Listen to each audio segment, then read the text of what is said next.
عسى أن يبعثك ربك مقاما محمودا صدق الله العظيم وصدق رسوله النبي الكريم إن الله وملائكته يصلون على النبي يا أيها الذين آمنوا صلوا عليه وسلموا تسليما الله سيدنا مولانا محمد وعلى آل سيدنا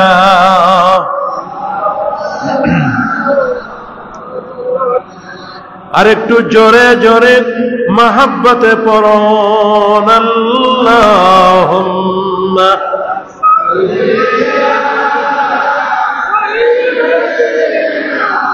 مولانا محمد وعلى آل سيدنا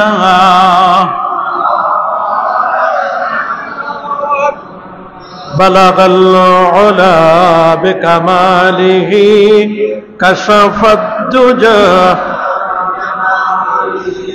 حسنت جميع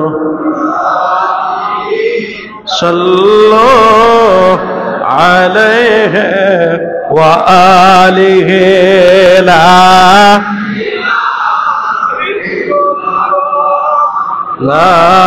إله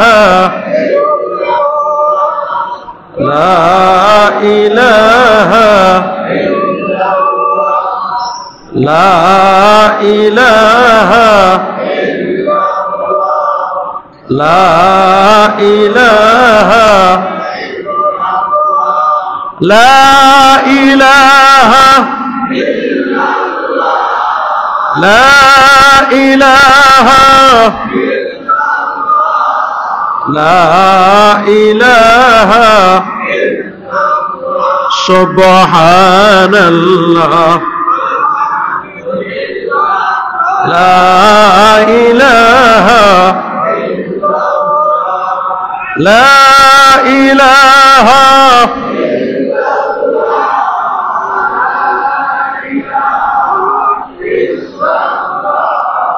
لا إله حسبي ربي جل الله حسبي ربي ما في قلبي نور محمد صلى الله ونور محمد لا إله سبحان الله والحمد لله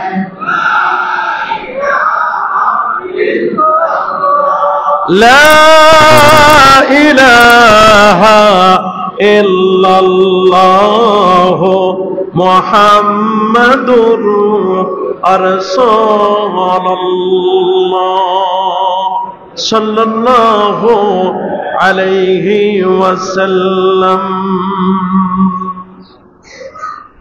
حضرات علماء کرام মুসল্লিয়ান এজাম আল্লাহ পাকের দরবারে লাখ কোটি শুকর যে মহান মালিক আজকের এই পবিত্র জুমার দিনে জুমার নামাজ আদায়ের লক্ষ্যে পৃথিবীর শ্রেষ্ঠতম জায়গা আল্লাহর পর মসজিদে আসার ও বসার সুযোগটুকু এনায়েত করলেন।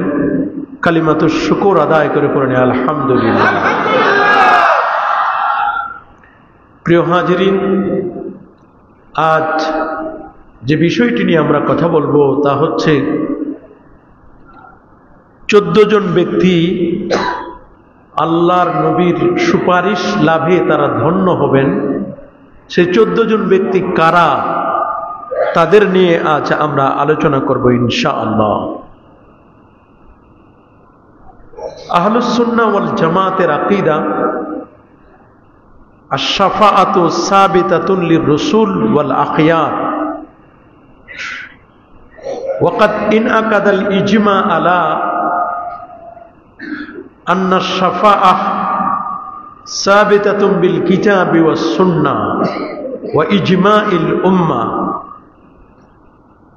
কঠিন কিয়ামতের ময়দানে আল্লাহর নবী তার গুনাহগার উম্মতদেরকে সুপারিশ করবেন, এটি কোরআন এবং সুন্নাহ দ্বারা এটি প্রমাণিত। সুবহানাল্লাহ। আল্লাহ পাক রব্বুল আলামিন পবিত্র কোরআনুল কারীমে সূরাতু বনী ইসরাঈলে আল্লাহ বলেন, ফাতাহাজ্জাত বিহি নাফিলাতাল লাক, আপনি অতিরিক্ত হিসাবে রাতের বেলায় তাহাজ্জুদের নামাজ আদায় করুন। আসা আইয়াবাসাকা রাব্বুকা মাকামাম মাহমুদা, যাতে করে আল্লাহ তাআলা আপনার রব মাকামে মাহমুদে আপনাকে পৌঁছাবেন। পৃথিবীর সকল মুফাসসির একমত পোষণ করেছেন মাকামে মাহমুদ প্রশংসার জায়গা সেটি কি? মুফাসসিরগণ বলেন সেটার নাম হচ্ছে আশ-শাফাআতুল কুবরা, আল্লাহর নবীর শাফাআত। সুবহানাল্লাহ। আমাদের সমাজের কিছু মানুষ, কিছু পোশাকি আলেম, লেবাসধারী আলেম, তারা বলেন নবী নিজের খবর নিতে পারবে না, ফেল করে হাসরের ময়দানে তাকিয়ে থাকবেন। সুপারিশ তো বহুত দূরের কথা, উনি ওনার পরিবার পরিজন নিয়ে ব্যস্ত থাকবেন। নাউজুবিল্লাহ। রাসূল আকরাম সাল্লাল্লাহু আলাইহি সাল্লাম তিনি বলেন, ফুদ্দিলতু আলাল আম্বিয়া বিসিত্তিন, 6টি বিষয়ে সমস্ত নবীদের উপর আল্লাহ তাআলা আমাকে শ্রেষ্ঠত্ব দান করেছেন। 6টি বিষয় আমাকে আল্লাহ তাআলা দান করেছেন যেটা কোন নবী এবং রাসূলকে আল্লাহ দান করেন নাই। তার মধ্যে একটি হচ্ছে আল্লাহ তাআলা আমার জন্য শাফাআতকে আল্লাহ মঞ্জুর করেছেন। সুবহানাল্লাহ। কঠিন কিয়ামতের ময়দানে মানুষগুলো যখন হন্যে হয়ে পড়বে, মানুষগুলো যখন ছুটাছুটি করবে, এখন সূর্য 9,30,00,000 মাইল দূর থেকে আমাদের তাপ দেয়, সেদিন সূর্য 1 বিঘত উপর থেকে মানুষের মাথায় তাপ দিবে। সূর্যের তাপে মানুষের মাথার মগজগুলো গলে গলে টকবক করে পড়বে, মানুষ ঘামের মধ্যে সাঁতার কাটবে। নবীরা শুধু নফসি নফসি বলবে, নবীরা পর্যন্ত টেনশন করবেন কি হবে। সব মানুষগুলো মিলে আদম আলাইহিস সালামের কাছে আসবে, আনতা আবুন নাস, আপনি সমস্ত মানুষের বাবা, মানব জাতির আপনি পিতা। আসজাদ আলাকাল্লাহু বিল মালাইকা, আল্লাহ তাআলা ফেরেশতাদের মাধ্যমে আপনাকে সাজদা করাইছে। আল্লাহ তাআলা আপনাকে নিজ কুদরতি হাতে আল্লাহ সৃষ্টি করেছেন, আপনার অনেক মর্যাদা। আপনি একটু গিয়ে আল্লাহর কাছে বলেন মানুষের কঠিন অবস্থা যেন বিচার কার্য শুরু হয়, হাত্তা ইউরিহান নাস, মানুষেরা যাতে করে একটু আরাম পায়। সূর্যের তাপে মানুষের মাথার মগজগুলো কঠিন অবস্থা, কখন বিচার কার্য শুরু হবে? হাসরের ময়দানে আমরা অনেকক্ষণ যাবত আছি, আপনি একটু আল্লাহর কাছে বলেন। আদম নবী বলেন, আমি না, আমি যোগ্য না, তোমরা নূহ নবীর কাছে যাও, আউয়ালু মান আতা বিশ-শরিআহ, উনি 1350 বছর হায়াত পেয়েছিলেন, 950 বছর দিনের দাওয়াত দিয়েছেন।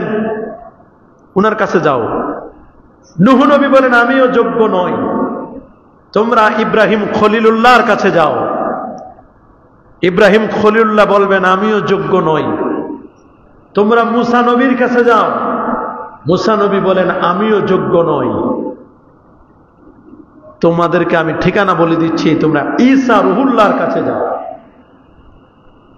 ঈসা রুহুল্লাহ বলবেন আমিও যোগ্য নই, তোমরা আসল জায়গায় যাও। বলে আসল জায়গা কোনটা? বলে আসল জায়গা হচ্ছে মুহাম্মদুর রাসূলুল্লাহ সাল্লাল্লাহু আলাইহি ওয়াসাল্লাম, তার কাছে তোমরা যাও। তার কাছে যাওয়া হবে। তিনি বলেন তোমরা যথোপযুক্ত জায়গায় এসেছো। আল্লাহ নবী সাজদায় পড়ে থাকবেন মাকামে মাহমুদে। আল্লাহ বলবেন দোস্ত মাথা উঠান, কাদার কোনো কারণ নেই, আজকে কাঁদলে হবে না, আজকে আপনি চান। ইরফা রাসাকা, আপনি আপনার মাথা উত্তোলন করুন। সালতুতা, আজকে আপনি চান, যা চাইবেন আপনাকে তাই দেওয়া হবে। ইশফাতু শাফা, আপনি রিকমেন্ড করুন, সুপারিশ করুন, আপনার সুপারিশ আমি রব্বুল আলামিন গ্রহণ করে নেব। আল্লাহু আকবার। নবী তখন সাজদা থেকে মাথা উঠাবেন, আল্লাহর কাছে বলবেন আল্লাহ, সূর্যের তাপে মানুষের মাথার মগজগুলো গলে গলে টকবক করছে, মানুষগুলো হয়রান হয়ে গেছে, পেরেশান, ছুটাছুটি করছে। আপনি বিচার কার্য শুরু করলে ভালো হয়। আল্লাহ নবী এবার আল্লাহ দরবারে গিয়ে সুপারিশ করবে। সেই সুপারিশ কিন্তু সবাই পাবে না। 14 জন স্পেশাল ব্যক্তি নবীর সুপারিশ লাভে ধন্য হবেন। কয়জন? এই 14 জনের ঠিকানা নেন আর হিসাবটা মিলায় দেখেন আপনি 14 জনের মধ্যে আছেন কিনা। সুবহানাল্লাহ। হাশরের ময়দানে 120টা কাতার হবে। 120টা কাতারের মধ্যে 80টা কাতার হবে আমার নবীজির, 40টা কাতার হবে অন্যান্য নবী এবং রাসূলদের। নবী বলেন আমার উম্মতের 80 কাতার, 80টা কাতার রাসূলুল্লাহর উম্মতের হবে। প্রথম যারা নবীজির সুপারিশ লাভ করবেন তারা কারা? তারা হচ্ছে যারা ঈমান এনেছে এবং যারা শিরক করে নাই তারা। সুবহানাল্লাহ। বিশেষ দোয়া আল্লাহ তাআলা নবীকে দান করেছেন। সহিহ বুখারীর 6305 নম্বর হাদিস, আবু হুরায়রা রাদিয়াল্লাহু তাআলা হাদিসটি বর্ণনা করেন। রাসূলুল্লাহ সাল্লাল্লাহু আলাইহি ওয়াসাল্লাম বলেন, লিকুল্লি নাবিয়্যিন দাওয়াতুম মুস্তাজাবা, প্রত্যেক নবীকে আল্লাহ তাআলা একটা কবুলযোগ্য দোয়া আল্লাহ দান করেছেন। ইয়াদউ বিহা, যেই দোয়াটি দিয়ে নবীরা দোয়া করেছেন, দোয়া করবে কবুল হয়ে যাবে। 1,24,000 নবীকে, প্রত্যেক নবীকে আল্লাহ তাআলা একটা অফার দিয়েছেন, যা দোয়া করবে সেটাই কি হবে। ওয়া উরিদু আন আখতাবিয়া দাওয়াতি, আর আমি আমার দোয়াটা জমা রেখে দিয়েছি, রিজার্ভ রেখে দিয়েছি। শাফাআতান লিউম্মতি ফিল আখিরাহ, এই দোয়াটা আমি রাসূল হাশরের ময়দানে কাজে লাগাবো। সাহাবীরা বলেন ইয়া রাসূলুল্লাহ, এই দোয়া, এই শাফাআত কারা লাভ করবে হাশরের ময়দানে? নবীজি বলেন ওই সকল ব্যক্তিরা আমার উম্মতের মধ্যে তারাই এই দোয়াটা, এই শাফাআতটা পাবে যারা কখনো আল্লাহর সাথে শিরক করে নাই, আল্লাহর সাথে অংশী স্থাপন করে নাই। তারাই হচ্ছে এই দোয়া, এই শাফাআত লাভে তারা ধন্য হবে। সুবহানাল্লাহ। আমাদের প্রত্যেকটা কাজের মধ্যে শিরকের গন্ধ আসে। ইবাদত বন্দেগীতে রিয়া, শিরকে খফি। হজ করতে যাবে, যাওয়ার আগে ফেসবুকে স্ট্যাটাস দেয়, উনি অমুক দিন অমুক ফ্লাইটের এত নম্বর ফ্লাইটে উনি হজে যাচ্ছেন, স্ট্যাটাস আছে না এরকম? হজে যাওয়ার আগে এলাকার চৌধুরী, তালুকদার, জমিদার 2-3 গরু কেটে এলাকাবাসীকে খাওয়ায়। ভালো কথা, খারাপ কি? দোয়া নিতে তো বাধা নাই, নেন, কোনো সমস্যা নেই। কিন্তু যাওয়ার আগে যেভাবে ঢোল পিটায় যায়, লোকজনও খেতে এসে বলে তুমি হজে যাচ্ছ, আমার টাকা আছে তোমার হজের টাকার মধ্যে, আমার কাছ থেকে জুলুম করে টাকা নিছ, আছে না? যদি কেউ অন্যায় করে, জুলুম করে, জনগণের হক নষ্ট করে, হাক্কুল ইবাদ, বান্দার হক নষ্ট করে, আল্লাহর ঘর ধরে বলে লাব্বাইক আল্লাহুম্মা লাব্বাইক, যদি বলে, আল্লাহ বলেন লা লাব্বাইক, তোর কোনো লাব্বাইকে না। মালবাসুকা হারাম ওয়া মাতআমুকা হারাম ওয়া মাশরাবুকা হারাম, তোমার লেবাস হারাম, তোমার পোশাক হারাম, ইহরামের কাপড় হারাম, তোমার দেহে রক্ত, ব্লাড সার্কুলেশন যা হয় সেটা হারাম, তুমি যা করো সব হারাম। আন্না ইস্তাজাবুদ দাওয়া, তোমার দোয়াটা কেমনে কবুল হবে, তুমি কেমনে লাব্বাইক বলো, তোমার শরম লাগে না? লোক দেখানো হাজি, লোক দেখানো কুরবানি দাতা, লোক দেখানো নামাজি, এগুলোর অভাব নাই। এই জন্য শিরক করা যাবে না। ইন্না শিরকা লা যুলমুন আযীম, শিরক হচ্ছে মস্ত বড় অপরাধ।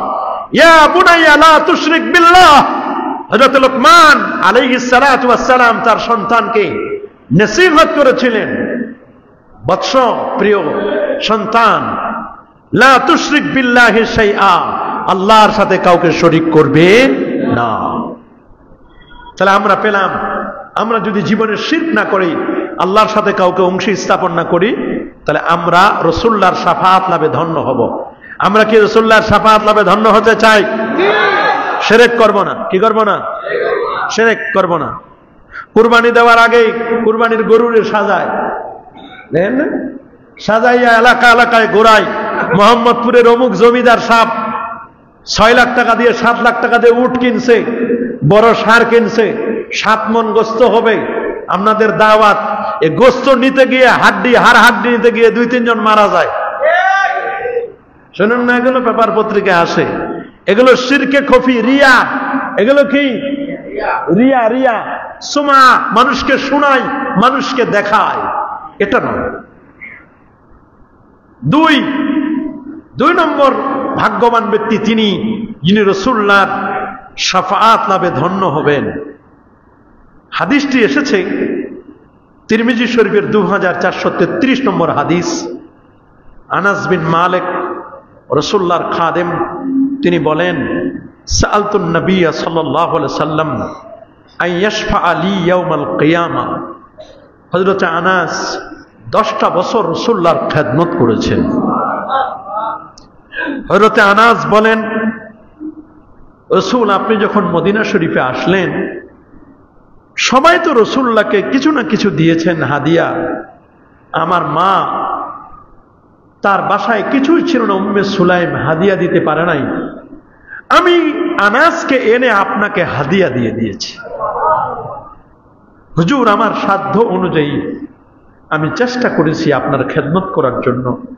আপনি আল্লাহর রাসূল, আপনি আল্লাহর হাবিব, আপনার খেদমত আমি কি করব?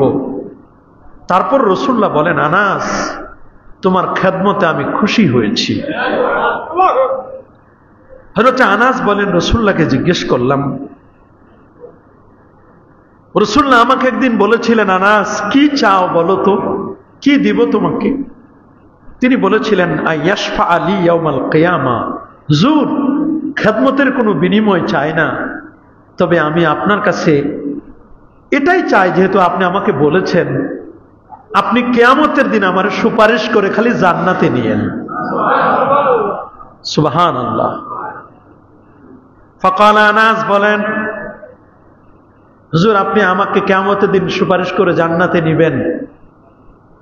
নবীজি এবার বলছেন, আনাস আনা ফাইলুন, আনাস তুমি যেহেতু চাইছো, যাও, হাসরের দিন আমি তোমাকে সুপারিশ করে জান্নাতে নিব। ক্বালা আনাস বলেন, ইয়া রাসূলুল্লাহ, হুজুর আমি তো ছোট মানুষ, আপনার খাদেম। ওই সময় তো হুজুর আপনার কাছে আমার কথা মনে থাকবে না হুজুর, আপনি তো আর আমারে খুঁজবেন না হুজুর, আমি আপনারে খুঁজবো। তা হাসরের ময়দানে কোন কোন জায়গা আপনারে খুঁজবো আমি একটু ঠিকানা বলে দেন। সুবহানাল্লাহ। কুলতু ইয়া রাসূলুল্লাহ ফাআইনা আতলুবুকা, হুজুর আমি আপনারে কোন জায়গায় খুঁজবো?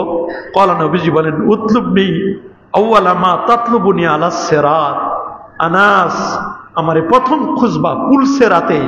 পুলসেরাত পার হওয়ার সময় পুলসেরাতের মাথায় আমি রাসূলুল্লাহ দাঁড়ায় থাকবো। আল্লাহু আকবার। পুলসেরাতের মাথায় আমি দাঁড়ায় থাকবো। আমি যখন দেখবো আমার কোন উম্মত পুলসেরাতে উঠতে পারতেছে না, আমি নিজে ধরে পুলসেরাত পার করাই দেব। আল্লাহু আকবার। হযরত আনাস কৌতূহল বশত বললেন, হুজুর পুলসেরাতে তো থাকবো, ফাইল্লাম আলকাকা আলাস সিরাত, হুজুর কোন কারণে যদি পুলসেরাতে আপনাকে না পাই, এত কোটি কোটি মানুষ, এত কোটি কোটি উম্মত, আপনার কি এই ছোট্ট খাদেমের কথা মনে থাকবে? কোন কারণে যদি পুলসেরাতে আপনাকে আমি খুঁজে না পাই, তাহলে দ্বিতীয় অপশন আপনি আমাকে বলেন কোথায় পাবো? ক্বালা, নবীজি বলেন, ফাতলুবনি ইনদাল মিজান। রে আনাস, মিজানের পাল্লায় যখন মানুষের আমলনামাগুলো ওজন দেওয়া হবে, মিজানের পাল্লা আমি রাসূলুল্লাহকে পেয়ে যাবে। আনাস বলেন, হুজুর বিয়াদবি মাফ করবেন, কোন কারণে যদি মিজানের পাল্লায় আপনারা যদি না পাই, লাস্ট একটা অপশন দেন হুজুর। পুলসেরাতে পেলাম না, মিজানের পাল্লার কাছেও আপনাকে পেলাম না, সর্বশেষ হুজুর কোন জায়গায় পাবো একটু বলেন। ফাইল্লাম আলকাকা ইনদাল মিজান, নবীজি বলেন, আনাস ফাতলুবুনি ইনদাল হাউজিল কাউসার। এ আনাস, আমাকে যদি মিজানের পাল্লার কাছে না পাও, পুলসেরাতে যদি না পাও, আনাস আরেকটা জায়গায় তোমার মিস হবে না, সেই জায়গাটার নাম হলো হাউজে কাউসারের। পানি পিলানোর সময় সিরিয়াল যখন ধরবে, আমি রাসূলুল্লাহর হাতে পানি না নিয়ে কেউ জান্নাতে যেতে পারবে না। আমি রাসূলুল্লাহকে তুমি হাউজে কাউসারের পাশে পাবে। হাউজে কাউসার বিয়াদি, এটা আমার হাতে থাকবে। ওই কাউসারের পেয়ালা গুলো কত হবে? রাসূলুল্লাহ বলেন, কি জানুহু কা কি জানিস সামা। ওরে পূর্ণিমার চাঁদে আকাশের মধ্যে যতগুলো তারকা থাকে, যতগুলো তারকা গণনা করা যায় না, যতগুলো তারকা অতগুলো পিয়ালা গ্লাস থাকবে আমি রাসূলুল্লাহর সামনে। যে কেউ সামনে দিয়ে যাবার সময় আমি রাসূলুল্লাহর হাতে হাউজে কাউসারের পানি নিবে। আলা মিনাল আসাল, মধুর চেয়ে মিষ্টি হবে। সুবহানাল্লাহ। আবিয়াদু মিনাল লাবান, দুধের চেয়ে সাদা। লাম ইয়াজমা আবাদা, কেউ যদি একবার পান করে নেয়, কিয়ামতের আগে, জান্নাতে যাওয়ার আগে একটি সেকেন্ডের জন্য আনাস শুনে নাও, পৃথিবীর মানুষকে জানায় দাও, কোনদিন আর পিপাসা লাগবে না। আল্লাহু আকবার, আল্লাহু আকবার। আনাস, দুই জায়গায় যদি মিস হয়, আমি রাসূলুল্লাহ একটা জায়গায় মিস হবে না, সেটা হলো হাউজে কাউসার। আল্লাহু আকবার বলেন। বললেন, হুজুর এই তিন জায়গায় আমি পাবো, তাহলে যারা দ্বীন ইসলামের খেদমত করে, আলেম ওলামাদের পাশে থাকে, সুখে দুঃখে আপদে বিপদে, ওয়ারাসাতুল আম্বিয়ার পাশে থাকে, তারা হক্কানি পীর ওলি আউলিয়া গৌস কুতুব ভালো মানুষের সুপারিশ তারা লাভ করবে। নবীর পিছনে, নবীর জন্য যারা কাজ করবে, নবীর সুন্নতের জন্য যারা কাজ করবে, তারাও নবীর শাফাআত লাভে ধন্য হবে। নবীদের ব্যাপারে যারা এই চিন্তা করেন, নবী কোন যা কখন থেকে নবী, তিনি কি 40-এর আগে নবী না পরে নবী, যেটা নিয়ে বর্তমান ফেসবুক তোলপাড়, বাপরে বাপ। নবী কি 40-এর আগে নবী না পরে নবী? কি এক ভেজাল। নবী কবে থেকে নবী হয়েছে এটা নিয়েও যদি কথা বলা লাগে, এটা নিয়েও যদি সমাজের মধ্যে এখনো বলার লাগে, তাহলে এর চেয়ে দুঃখজনক কথা আর কি হতে পারে? দুঃখ লাগে এগুলো। অবাক লাগে আমাদের কাছে। হাদিসগুলো স্পষ্ট পড়ে আছে, শুধু একটু বুঝের অভাব। রাসূল বলে দিয়েছেন, মুসনাদে আহমদের হাদিস 17190, পুরান নুসখায় 192 নম্বর হাদিস। ইরবাদ ইবনে সারিয়া বলেন, আল্লাহর নবীকে আমি বলতে শুনেছি, আল্লাহর হাবিব বলেছেন, ইন্নী আবুদুল্লাহ, আমি আল্লাহর বান্দা, ওয়া খাতামুন নবিয়্যিন, আমি সর্বশেষ নবী, ওয়া ইন্না আদামা লামুনজাদিলুন ফি তিনাতিহি, আমি নবী তখনও নবী, আদম যখন মাটি আর পানির মধ্যে গড়াগড়ি খাচ্ছিল, আদমের অস্তিত্ব আসে নাই, আমি নবী তখনও নবী ছিলাম, তখনও নবী ছিলেন আমার রাসূল। ওয়া ইন্না আদামা লামুনজাদিলুন ফি তিনাতিহি আনা ইন্নী সাউহাদ্দিসুকুম, নিশ্চয় আমি তোমাদেরকে বলতে চাই আমার বায়োগ্রাফি সম্পর্কে। আনা দাওয়াতু বিআবি ইব্রাহিম, আমি ইব্রাহিম নবীর দুয়ার ফসল। ওয়া বিশারাতু ঈসা, ঈসা নবীর সুসংবাদ। রুয়া উম্মি, আমার মায়ের স্বপ্নের বাস্তব রূপ। আমার মা যখন আমাকে জন্ম দিল, জন্মের সময় যে নূর বের হয়েছে, আদাত মিনহু কুসুরাশ শাম, আমার জন্মের নূরে 2500 দূরের শাম সিরিয়ার বড় বড় প্রাসাদগুলো, অট্টালিকাগুলো আমার আলোয় আলোকিত হয়ে এখান থেকে আমার মা দেখতে পেরেছে। আমার জন্মের নূরে সেই প্রাসাদগুলো দেখা যায়। আল্লাহু আকবার বলেন। রাসূলুল্লাহকে প্রশ্ন করেছে, সুনান তিরমিজির হাদিস, মাতা ওয়াজাবাত লাকান নবুওয়া, হুজুর আপনি কবে নবী হলেন? মাতা সাবাতাত লাকান নবুওয়া, রাসূল বলেন, কুনতু নাবিয়্যা ওয়া আদামু বাইনার রূহি ওয়াল জাসাদ বাইনাল মাই ওয়াত তিন, আদম যখন মাটি পানির মধ্যে মিশ্রিত, আমি নবী তখনও নবী। আল্লাহু আকবার বলেন। হ্যাঁ, এটা ঘোষণা হয়েছে 40-এ। বলেন কত? 40-এ। মনে করেন মসজিদে এসির মধ্যে পাওয়ার আছে না? আছে। বিদ্যুতের লাইন আছে না? আছে। এই 9টার মধ্যে কি এসি চলছে? না। বিদ্যুৎ তো ছিল। জি। যখন বুঝছে যে না এখন মুসল্লিরা আসবে, সুইচ দিছে, কি হয়ে গেছে? এসি চলছে। নবীর নবুয়তের পাওয়ার আদমের আগেও, কিন্তু আল্লাহ তাআলার নিয়ম, আল্লাহর কানুন, আল্লাহর সিস্টেম, 40-এ টিপ দিচ্ছেন, বাস কার্যকরী হয়ে গেছে। নবী এর আগেও নবী ছিলেন। ফ্যানটা কারেন্ট আছে, সব আছে, ভালো আছে, সুইচ টিপ দেন, ফ্যান চলবে, চলবে না? এর আগে কি ফ্যানের কোনো পাওয়ার ছিল না? সবই ছিল, কিন্তু সুইচটা টিপ দেয় নাই। আল্লাহ 40-এ টিপ দিচ্ছেন, কারণ 40-এ পূর্ণতা আসে। আল্লাহু আকবার বলে, এটা মানুষকে বুঝাবার জন্য। এটা বুঝার বিষয়। নবী আগে থেকেও নবী, তবে 40-এ আল্লাহ তাআলা সিস্টেম ওয়াইজ তিনি এটাকে কি করলেন? আল্লাহ তাআলা নবীকে 40 বছরের নবুয়ত দান করলেন। নবী এর আগেও নবী ছিলেন। এইটা নিয়েও যদি আলেমে দ্বন্দ্ব করে, তাহলে অন্য বেআলেম যারা, তারা হাসবে। এক আলেম আর এক আলেমরে কাফের ফতোয়া দিবেন।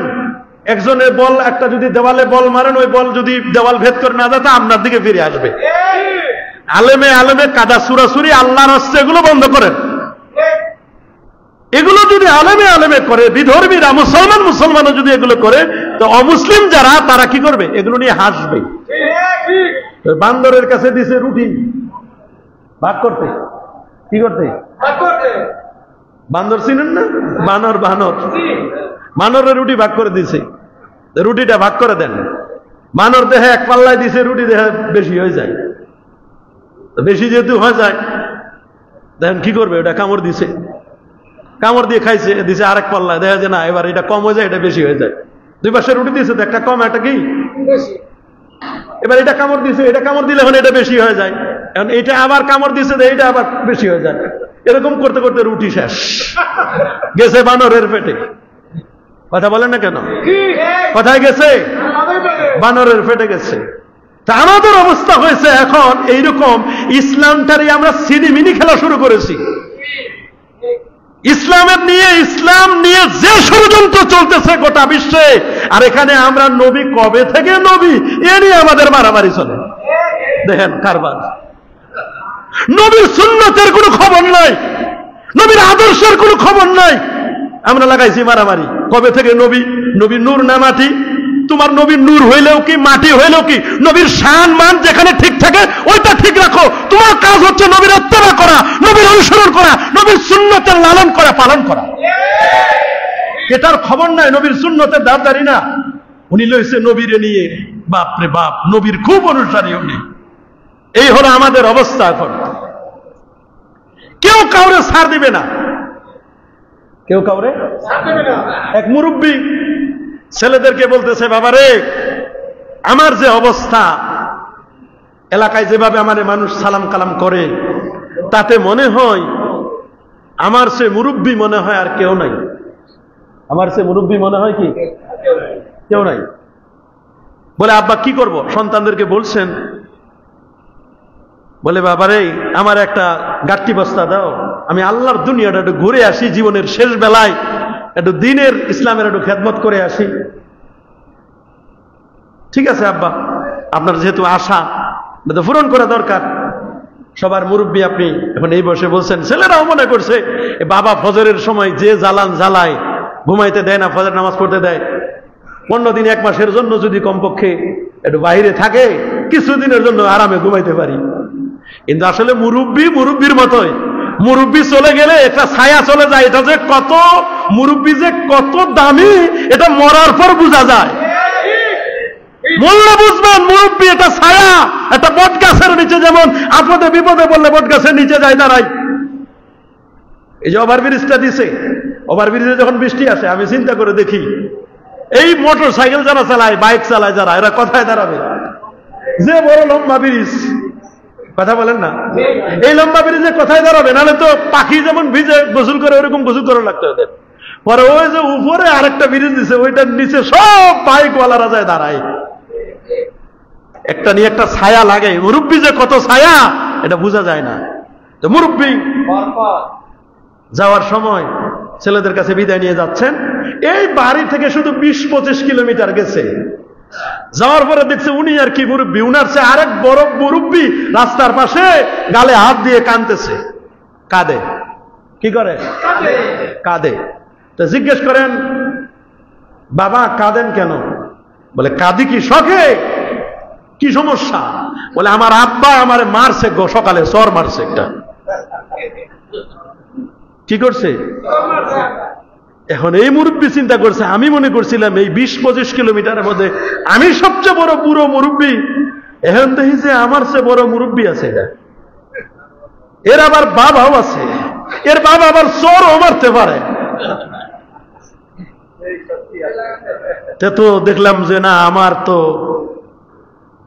চিন্তা চেতনা ঠিক না।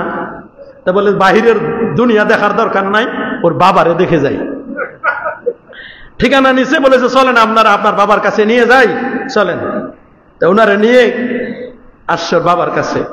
দেখে বাবা ওই ছোটকালে দেখছি আমাদের দাদা দাদিরা দড়ি পাকায়, পাট দিয়া। তা দেখা যায় উনার বাবা দড়ি পাকাইতেছে।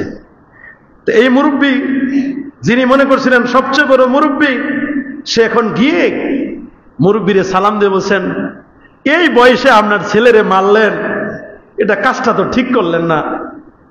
এই বয়সেও কি মারার লাগে? কই বেকুবরে মারবো না, থেকে আদর করব। ওরে বলছিলাম ওর দাদা ফজরের পরে হাল চাষ করতে গেছে, পান্তা নিতে বলছিলাম, পান্তা নেয় না, এই জন্য তোরে মারছে। এ চিন্তা করছে, রাহ আর দুনিয়া থাকে কি লাভ। মনে করছিলাম আমি মুরব্বী, আমার চেয়ে বড় মুরব্বী রাস্তার পাশে কাঁদে। এর দেহি এর চেয়ে আরো বড় মুরব্বী ওর বাবা, এর বাবা বলতেছে ওর দাদার কাছে কেন পান্তা নিয়ে যায় না, এই জন্য মারছে।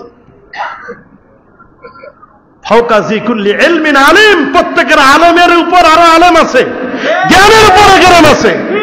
ওয়ালা তাকফু মা লাইসা লাকা বিহি ইলম ইন্নাস সামাআ ওয়াল বাসারা ওয়াল ফুআদা কুল্লুন উলাইকা কানা আনহু মাসউলা। যে বিষয়ে তোমার জ্ঞান নাই সেই বিষয় নিয়ে তুমি কথা বলো না। কথা বলেন, যে বিষয়ে আমার জ্ঞান নেই সে বিষয়ে কি করা যাবে না। এক হাদিস পড়লেন আর এক হাদিস পড়তে হবে। কথা বলেন, সমস্যাটা তখন এখানে এক হাদিস পড়ে আর এক হাদিস পড়তে চায় না। ডাক্তারের সাথে অনেক সময় দেখবেন ডাক্তারের চেয়ে কম্পাউন্ডারের এনাম বেশি। ডাক্তার যদি 1 আনা, কম্পাউন্ডার 12 আনা। কথা বলেন, আমি এক ডাক্তার দেখাইতে গেছি ধানমন্ডিতে, আপনাদেরই পাশে তো ভিআইপি এলাকা আপনারা থাকেন। ধানমন্ডিতে ডাক্তার দেখাইতে গেছি, ডাক্তারের ভিজিট 300, কম্পাউন্ডারের ভিজিট 500। যিনি আগে দেখে দিবেন, প্রেসার টেসার মাপবেন যিনি। আমি বললাম উল্টো হইল, হ্যাঁ এরকম এই নিয়ম। আচ্ছা ঠিক আছে, ডাক্তারের ভিজিট 300 আর কম্পাউন্ডারের ভিজিট, যিনি সহকারী ডাক্তার যিনি, তার ভিজিট 500। কম্পাউন্ডার এরকম কিছুদিন থাকার পরে দেখেন না, অনেক কর্মচারী দোকানে থাকার পরে আর কর্মচারী থাকে না, নিজে মালিক হইতে চায়। এরকম কিন্তু দেখবেন অনেক জায়গায়, নিজে মালিক হবে বলে নিজে চালাবো।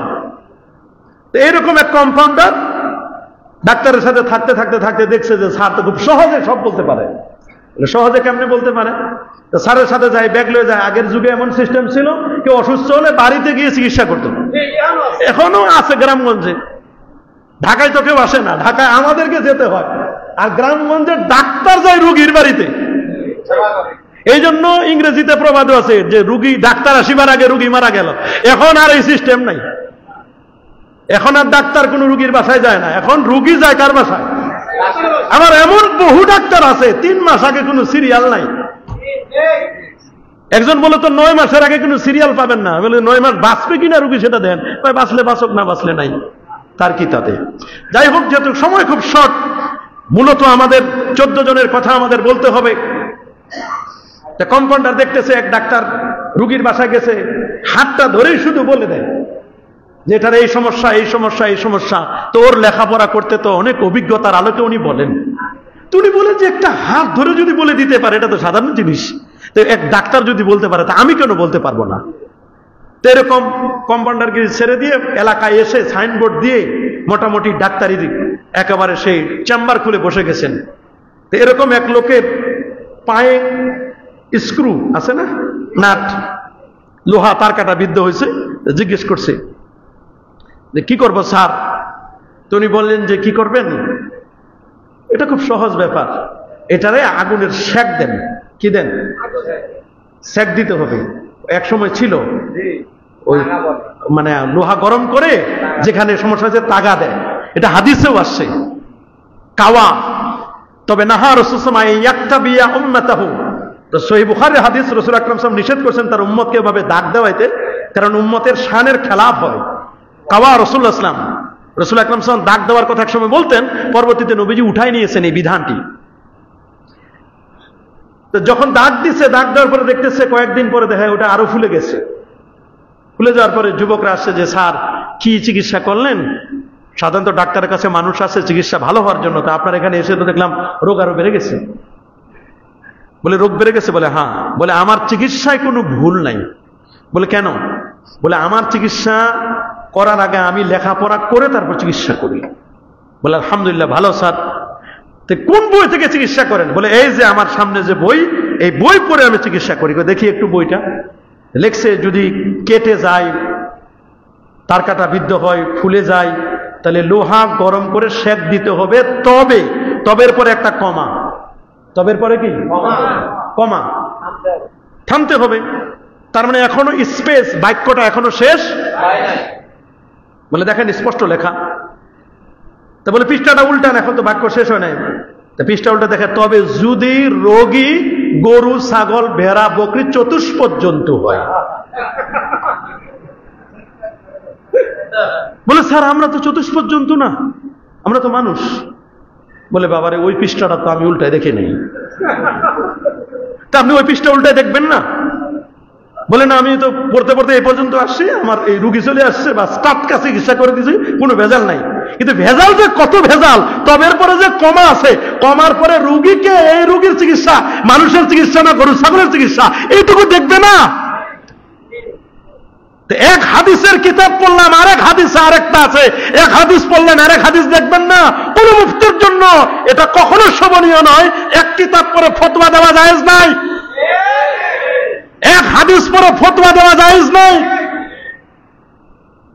এক হাদিস, এক কিতাব পড়ে ফতোয়া দেওয়া শরীয়তে জায়েজ নাই। এই কারণে সমাজের মধ্যে ফিতনা সৃষ্টি হয়।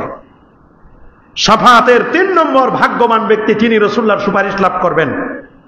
সহিহ বুখারীর 6570 নম্বর হাদিস, রাসূল বলেছেন আসআদুন নাস বিশাফাআতি ইয়াউমাল কিয়ামা, কিয়ামতে সবচেয়ে সৌভাগ্যবান ব্যক্তি হবেন ওই ব্যক্তি আমি রাসূলুল্লাহর সুপারিশে, মান ক্বালা লা ইলাহা ইল্লাল্লাহ খালিসাম মিন কিবালি নাফসি, যে ব্যক্তি খালেস দিলে লা ইলাহা ইল্লাল্লাহ পড়বে, এই স্বীকৃতিতে যাবে, সে রাসূলুল্লাহর শাফাআত লাভে ধন্য হবেন।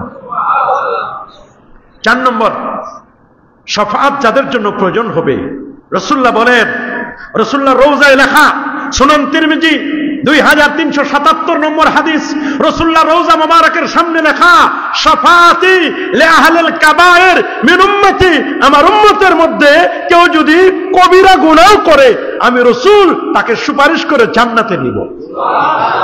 রাসূলুল্লাহ রওজার সামনে লেখা। 4 নম্বর গেল। 5 নম্বর ব্যক্তি যিনি রাসূলুল্লাহর সুপারিশ লাভে ধন্য হবেন হাসরের ময়দানে, হযরত উম্মু দারদা রাদিয়াল্লাহু তাআলা হাদিসটি বর্ণনা করেন। রাসূল আকরাম সাল্লাল্লাহু আলাইহি ওয়াসাল্লাম বলেন, সহিহ হাদিস, আল্লাহ নবী বলেন, যে ব্যক্তি সকাল এবং সন্ধ্যায় আমি রাসূলুল্লাহর উপর 10 বার দরুদ শরীফ পড়বে, সেই লোকটি আমি রাসূলুল্লাহর শাফাআত লাভে ধন্য হবে।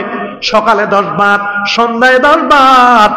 আর যারা তরিকতপন্থী সুলুকের রাস্তায় যারা চলেন, আমরা যারা তরিকাকে মানি, হোক আপনি চিশতিয়া, কাদারিয়া কাদরিয়া মানেন, চিশতিয়া মানেন, নকশবন্দিয়া মানেন, আর সাবেরিয়া তরিকা হন, যেই তরিকায় হন না কেন, প্রত্যেক তরিকার সবক হলো ফজরের পরে 100 বার দরুদ শরীফ, এশা নামাজের পরে 100 বার দরুদ শরীফ।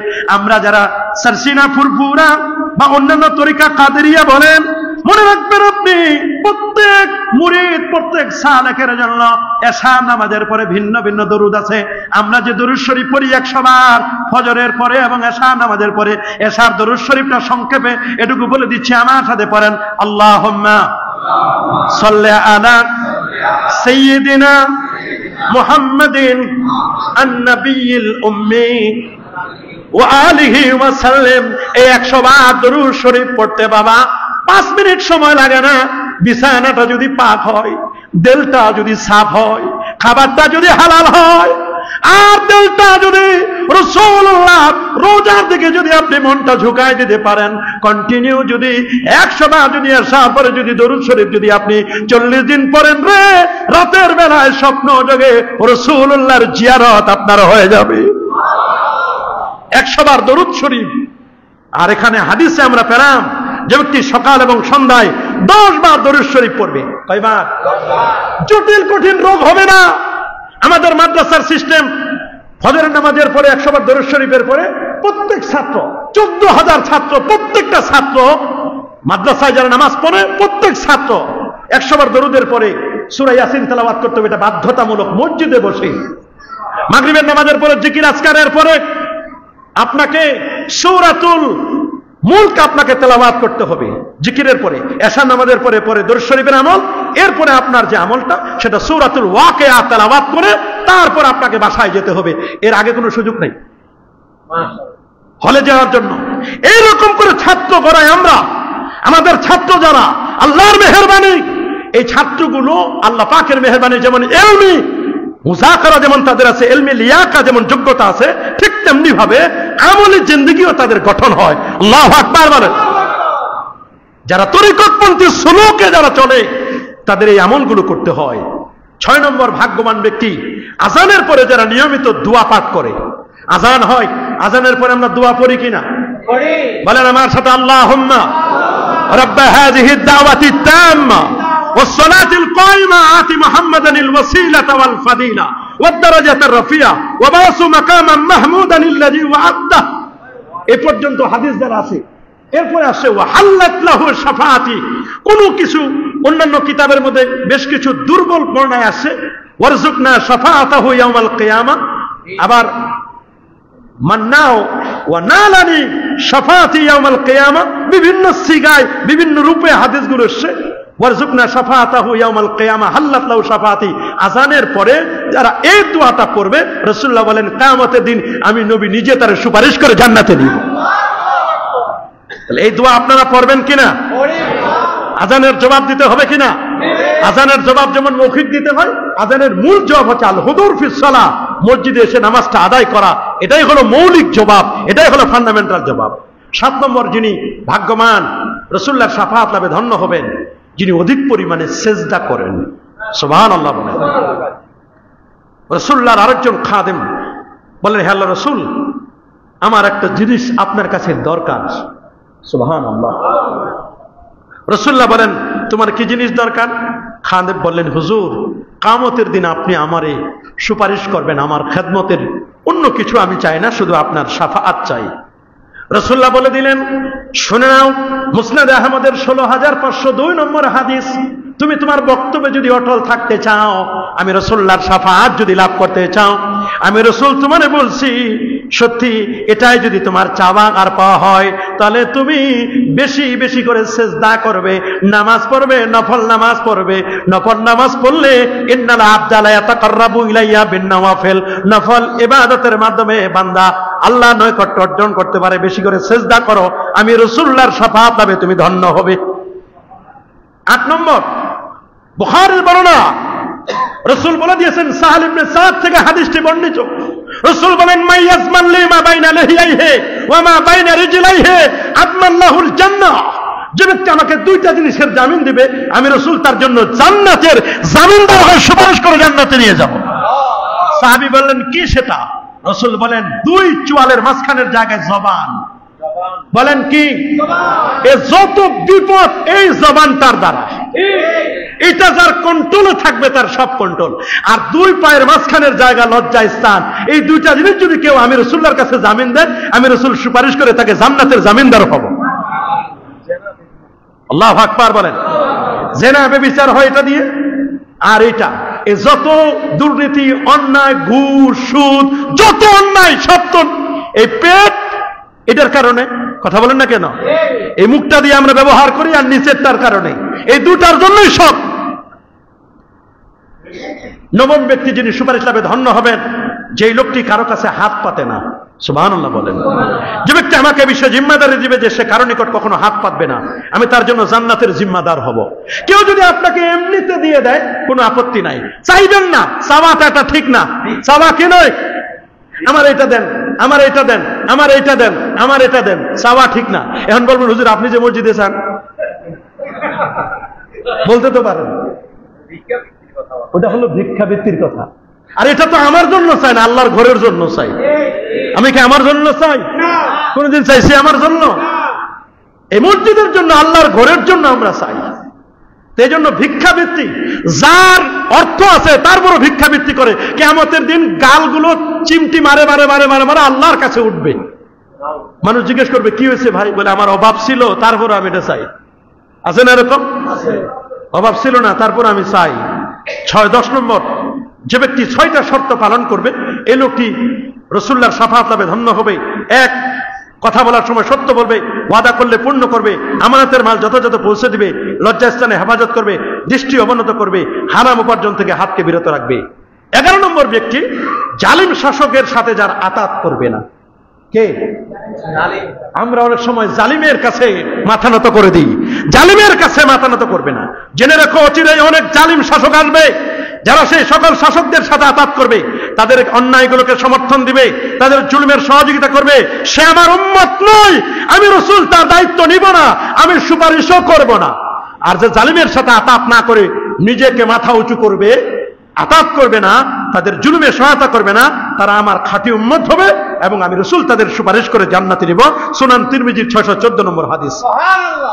12 নম্বর ভাগ্যবান ব্যক্তি তিনি, সুনান ও দারাকুতনির মধ্যে হাদিস 194 নম্বর হাদিসের মধ্যে রাসূল বলেন, মান জানি যায়রান, যে ব্যক্তি আমি রাসূলুল্লাহর একমাত্র আমার উদ্দেশ্যেই জিয়ারত করতে আসলো, অন্য কোন উদ্দেশ্য নয়, কুনতু লাহু শাফিআন ইয়াউমাল কিয়ামা, আমি রাসূল সুপারিশ করে তাকে জান্নাতে নিয়ে যাব।